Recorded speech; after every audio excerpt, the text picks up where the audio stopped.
স্বর্গরাজ্যে যেতে পারলে আমার স্বামীর প্রাণ আমি ফিরে পাবো।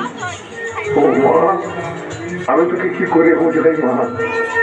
মানুষ একবার মরে গেলে আর সে ফিরে আসে না বাবা। কেন বাবা?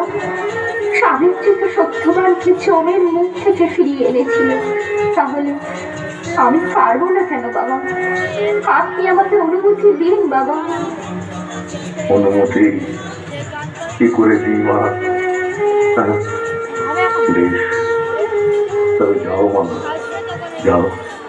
শিব শম্ভ, হে দেবাদি দেব মহাদেব, তুমি ওর মনের আশা পূরণ করো মা, তুমি ওর মনের আশা পূরণ করো।